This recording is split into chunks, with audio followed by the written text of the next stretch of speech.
Bienvenue sur le plateau de Mon Parcours. Mon Parcours, une émission que nous avons choisie pour vous, chers téléspectateurs, pour parler de certaines personnes. Vous avez été nombreux à suivre notre émission. Merci pour vos encouragements, merci surtout pour vos remarques. Comme je l'ai dit souvent, nous aimons bien les remarques. En tout cas, moi, personnellement, j'aime. Ça me permet de m'améliorer, ça permet à ce que nous puissions encore aller de l'avant. En tout cas, un grand merci à vous. Mon parcours aujourd'hui reçoit MB1. MB1, c'est la marque initiée par un jeune très talentueux, que je préfère vraiment que vous puissiez le suivre avec beaucoup d'attention. Comme on a dit, mon parcours, nous allons chercher des personnes, surtout des jeunes, qui, par leur expérience, par leur potentiel, par leur talent, ils ont fait beaucoup de choses, mais nous voulons beaucoup plus parler de leur parcours. Voilà pourquoi aujourd'hui, je suis ici sur le plateau de Mon Parcours, Jean-Baptiste Mombassa. Bonjour. Bonjour, Mani. Bonjour, vous préférez qu'on s'appelle comment? JB? Jean-Baptiste Mombassa, Mbiwan, on accepte tout. Ça va, ok. Jean-Baptiste, aujourd'hui, on va parler de vous. Donc, on va parler de ce que vous avez mis en place, MB1. Pourquoi MB1? Pourquoi MB1? Tout avant, je voudrais quand même vous remercier, Maman Aline. Et je voudrais aussi saluer tous les personnes qui nous suivront de près ou de loin. Okay. Pour répondre à votre question, pourquoi MB1? MB1, c'est mon nom en fait. C'est Mombassa. Ah, Mombassa, oui. Ouais, c'est le diminutif du nom Mombassa que j'ai voulu écourter parce qu'avant, j'avais la pensée de mettre Mombassa Couture. Mais en réfléchissant, je préférais mettre Mombassa. Pourquoi MB1? Le one vient parce que je suis le premier de la famille à hériter le nom Mombassa. Alors c'est de là que l'inspiration, j'ai mis MB1. Ah ok. La famille doit être fière de toi. Papa, valoriser le nom de la famille, ouais. Ça c'est très important, merci beaucoup. Alors JB, avant de parler de MB1, moi je vous connais en tant que serviteur de Dieu aussi. Donc, je sais qu'à l'église, en tout cas à ma connaissance, vous êtes batteur. Exact. Donc, vous êtes chrétien, né de nouveau, baptisé, affermi. Ah, mais aujourd'hui, on va parler de la SAP. Est-ce que ça cadre un peu? Chrétien, pourquoi tu me rends ma SAP MB1? Bon, je crois que nous, les chrétiens, nous devons influencer tous les secteurs de la société, pour influencer et évangéliser. Je ne crois pas que nous sommes limités par quoi que ce soit. Si c'est un outil qui peut, pourquoi pas, attirer aussi les chrétiens ou même les païens à venir en Christ, pourquoi pas? Je trouve que c'est une bonne chose. Ok. Donc les chrétiens, je crois pas que ça exclut. Ça va aussi. Oui, ça peut aller de même pair. Ça n'exclut rien. Oui, parce qu'il y en a beaucoup qui disent, ah, bah, frère, il ne faut pas, faut un peu modérer.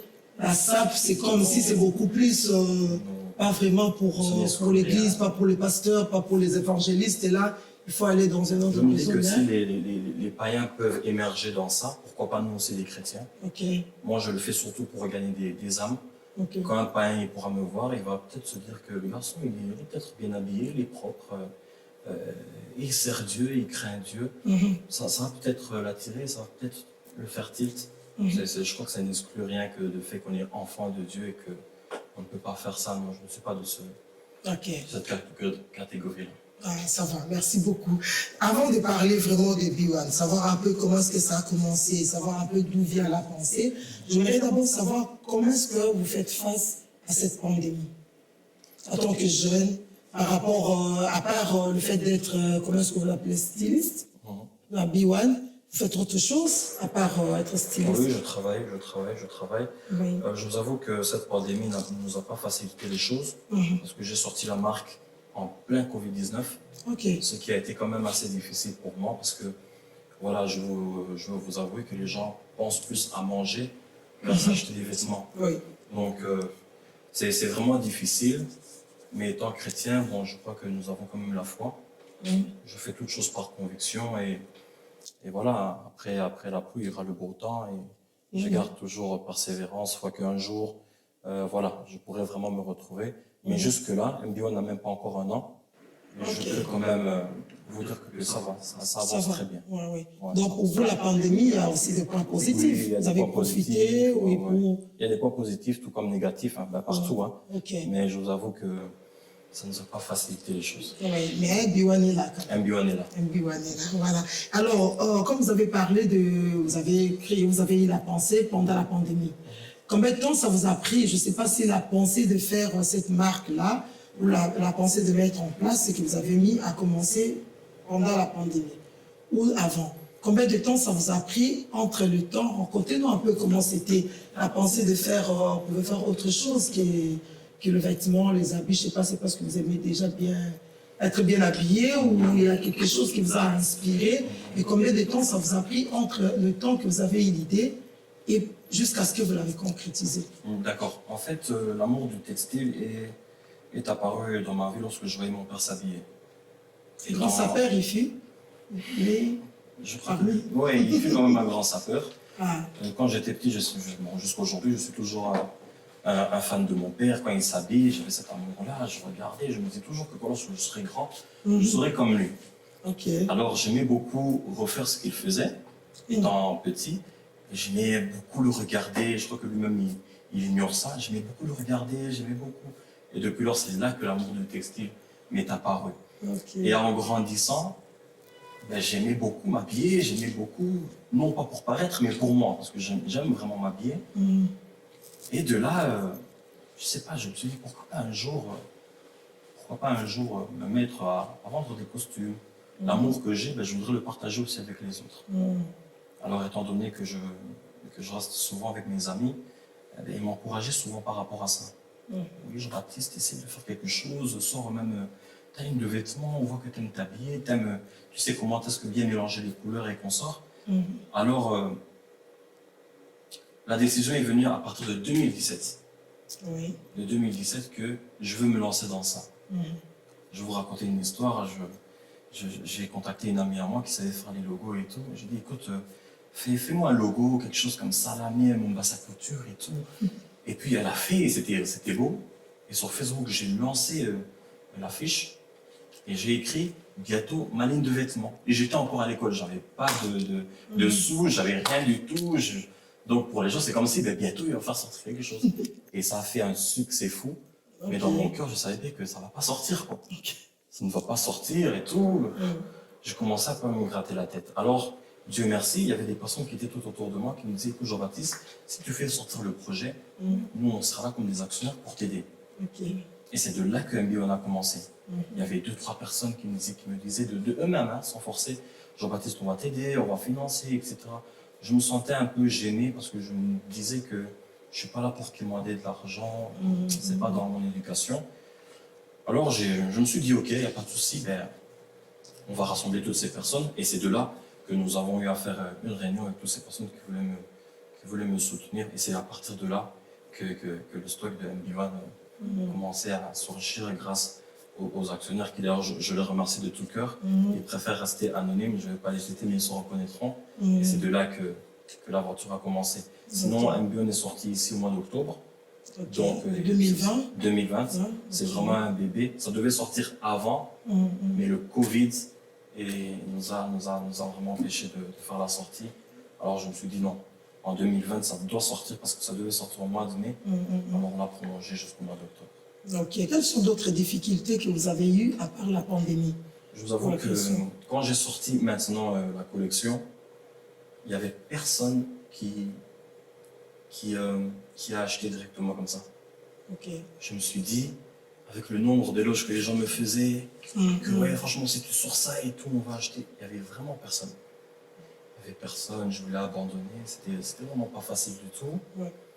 C'était vraiment pas facile du tout. Et le stock, il était là, il me regardait, quoi. C'est vraiment JB, toi et moi, on est là. Il n'y a peut-être pas eu beaucoup de pubs, peut-être de votre côté aussi. Si, j'ai fait même une pub. Oui. Qui illustre même l'histoire avec mon père, comment est-ce que je le regardais. J'ai vraiment fait une pub et qui a vraiment bien marché. Ouais. Je peux des fois même, excusez-moi pour ma petite personne, je peux des fois même marcher en rue, on me reconnaît, c'est pas toi qui as fait la pub là, du costume à côté de son papa et tout. Ça a bien fonctionné, mais les gens n'achetaient pas 1 mois, 2 mois, 3 mois. Et un beau jour comme ça, je commençais à voir des clients arriver comme ça, là, acheter vraiment la collection en stock, un grand stock. Moi j'en veux 10, moi j'en veux 20, etc. Et ça m'a permis de sortir maintenant encore une autre collection qui a fait que je puisse sortir d'autres costumes, mais au début, c'était vraiment très difficile. Oui, très difficile. Très difficile. Alors, quel est maintenant votre public cible, Jean-Baptiste? Je ne sais pas qui doit s'habiller. Déjà ici, oui, vous avez parlé des chrétiens, oui, mais la tranche d'âge, peut-être, vous avez ciblé beaucoup plus les hommes, les femmes, les plus âgés. C'était d'abord les jeunes. C'était vraiment la jeunesse. Je ne sais pas pourquoi, mais moi, je voyais les jeunes. Mais étant donné que je suis un enfant qui aime beaucoup rester avec des pères, je me dis, mais écoute, tu es en train de nous suspendre là et tout. Tu fais que des tailles skinny et tout ça, et nous.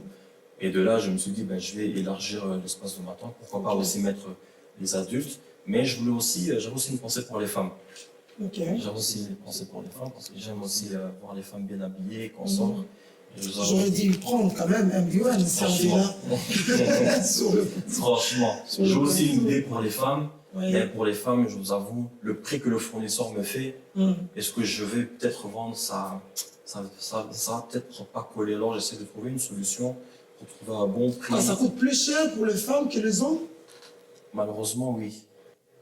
Oui. Or, des fois, c'est le contraire. C'est le contraire. Maintenant, ça dépend des fournisseurs. Moi, par exemple, le mien, il est très cher. Pour les femmes, il fait vraiment extrêmement cher. Alors, j'essaie vraiment à arrache-pied de trouver une solution, mais j'ose croire que la solution sera vite parcourue. Donc, jusque-là, il n'y a aucune femme qui est habillée à MB1. Non. Jusque-là, non. On n'est pas dedans. Malheureusement. Et comment est-ce que ça évolue maintenant? Depuis là, comment est-ce que vous faites? Vous le vendez comment? On doit prendre contact avec Jean-Baptiste. Où est-ce qu'on peut vous trouver des gens qui sont déjà habillés? Donc, les gens qui ont déjà commandé, vous avez un retour? Avant ça, les ventes se faisaient sur Instagram. Ou alors me trouver en inbox, ce qui n'était pas très professionnel. Alors, il y a d'ici 3 semaines, j'ai pu enfin sortir le e-commerce, donc le site de MB1, donc MB1 Collection. J'ai pu sortir, et depuis lors, là vraiment je sens qu'il y a des commandes qui commencent à surgir de partout. Moi-même, j'ai des clients même à Kinshasa. J'ai vraiment des clients à Kinshasa. Voilà. Mais avant, c'était sur Instagram. Maintenant, là, comme je me suis vraiment lancé dans le e-commerce, donc le site il est accessible à tous et voilà. Oui, et le site c'est légal. Oui, il est légal. Vous ne vendez pas derrière la maison, non, les gens ne viennent pas et ça part comme vous allez dessus, vous allez dessus, c'est purement professionnel, bien propre, donc non, c'est purement légal. Ah ok, ben ici sur le plateau on n'a rien, vous ne nous avez rien amené des MB1, est-ce qu'on peut croire comme ça? Voilà, il y a un MB1, mais on n'a rien, nous. Non, MB1 existe. Non, mais je crois que les gens, ils regardent les réseaux sociaux. Oui. Je suis hyper actif sur les réseaux. Pour MB1, je suis hyper actif, donc les gens savent. Mais sinon, MB1 est là, et voilà. On n'a pas une commande sur le plateau, parce que vous ne savez pas amener... prochainement, ça vaut de m'inviter pour le prochain. Oui, prochainement, on aura ça. Mais à part ça, alors, Jean-Baptiste, à part le fait d'être styliste, je ne sais pas, vous avez encore d'autres pensées dans ces genres-là, pour le vêtement et tout, ou pour autre chose? Vous voulez rester là pour évoluer un peu? Parce que s'habiller, il n'y a pas que le vêtement. En fait, j'ai vraiment l'amour de textile. Ici, vraiment, dans mes projets personnels que j'ai pour, par exemple, MB1, c'est de m'installer au niveau de Kinshasa. D'installer vraiment ma boutique, si je peux dire ça comme ça, la maison mère à Kinshasa. Je ne sais pas pourquoi, mais j'ai vraiment ce... C'est la question que j'allais poser. Pourquoi? J'ai ce désir-là, parce que vous allez trouver peut-être bizarre ce que je vais dire, mais je pense comme ça. Je pense que les enfants les jeunes qui sont à Kinshasa, quand ils nous voient, ils se disent que peut-être les jeunes là-bas, voilà, ils sont délinquants, ils font tout ce qu'ils veulent. Alors quand je descendrai là-bas, ils verront un jeune qui aime Dieu, qui sert Dieu, il a une boutique, il a tout pour ne pas servir Dieu. Pourquoi peut-être pas le suivre? Pourquoi pas? Donc au-delà du vêtement, c'est un message aussi que je lance. Je peux être jeune, qui aime le Seigneur, mais qui fait aussi quelque chose d'excellent à côté, quoi. Donc c'est un peu ça. C'est pour ça que j'ai vraiment envie d'aller là-bas, conscientiser les jeunes. Écoutez, les jeunes de l'Europe ne sont pas des orgueilleux, ou quoi que ce soit, comme vous avez l'habitude de voir, ou peut-être voir que l'Europe c'est le paradis. Nous ayons aussi des jeunes qui craignent Dieu, qui aiment Dieu, mais qui font aussi des bonnes choses, rien que pour ça. Ok. Alors, qui travaille avec MB1? Vous êtes tout seul à travailler, vous avez une équipe derrière, vous avez parlé des gens qui vous ont soutenu.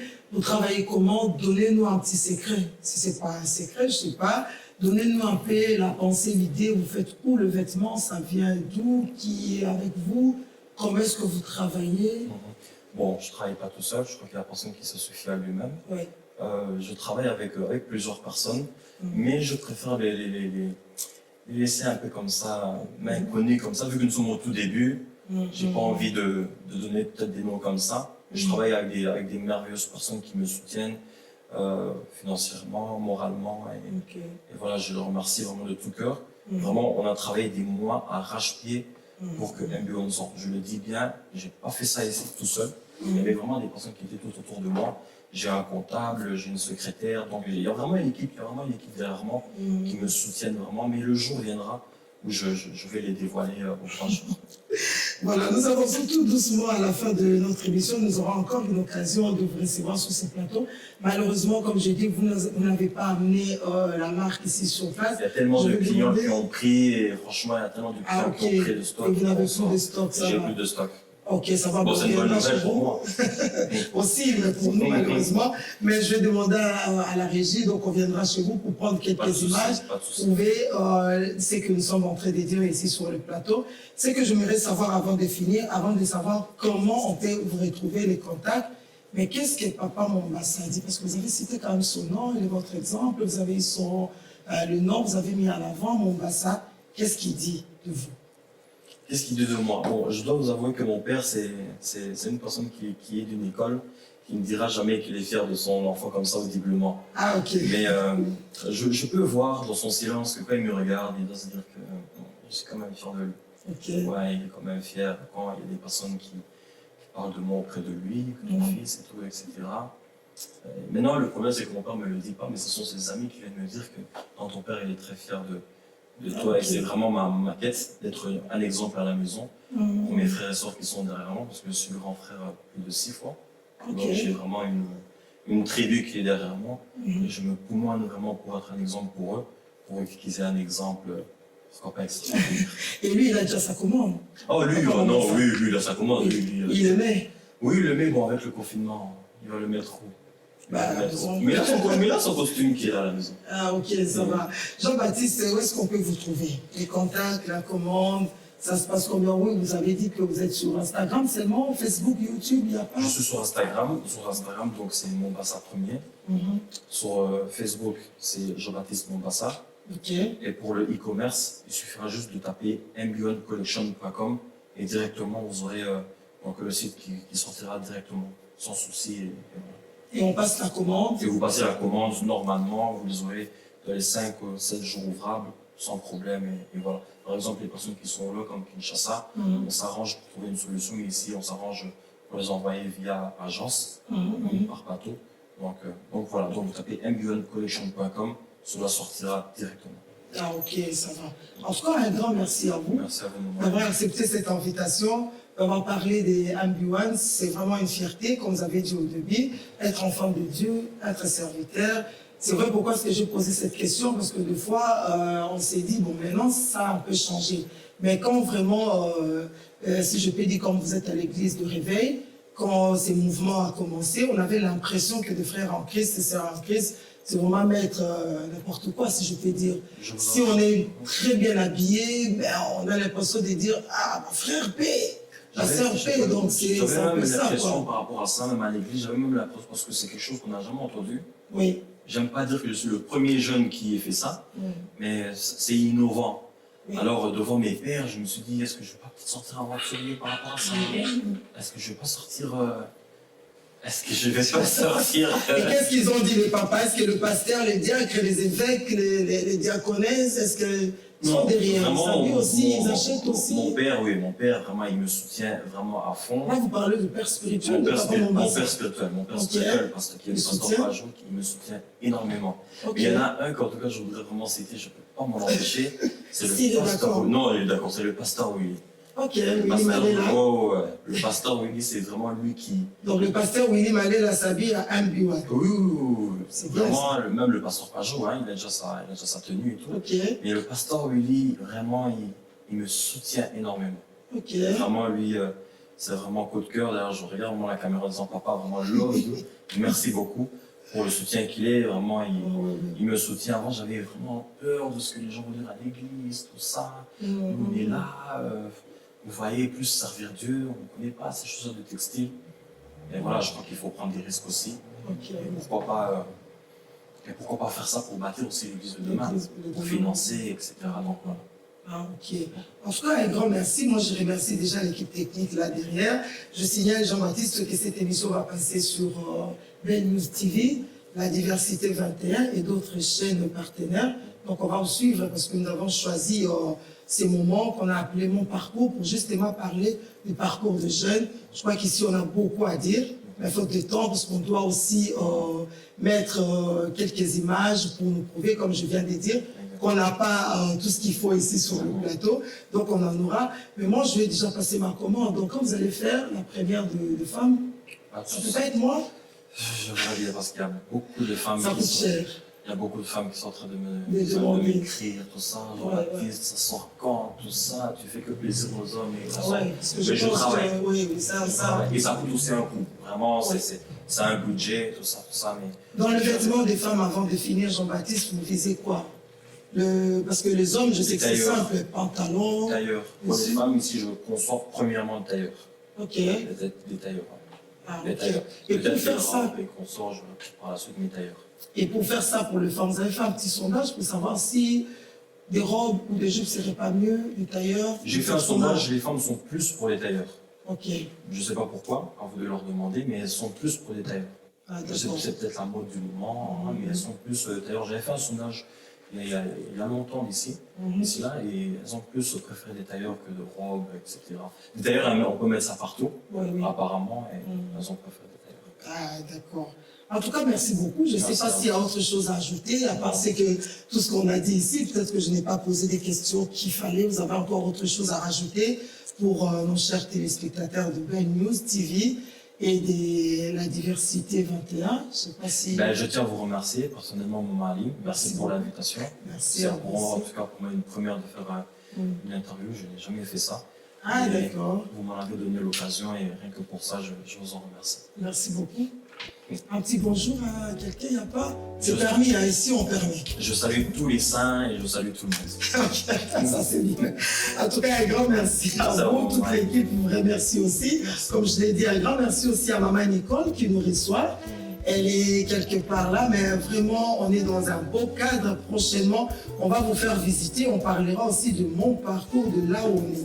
Vous suivez les émissions dans les coulisses, mais il y aura un jour où vous allez voir réellement qui nous reçoit sur ce beau plateau de mon parcours. Donc un grand merci à vous, Maman Nicole, et merci à toute l'équipe là derrière. Je m'abstiens un peu de citer les noms parce que y en a qui aiment bien rester dans les coulisses. Et merci à toi, Egozel, et merci à toi, ingénieur Elliot Mata, mon ingénieur personnel. Chers téléspectateurs de Ben News TV et de La Diversité 21, à la prochaine et au revoir. Merci à toi, Jean-Baptiste. Merci.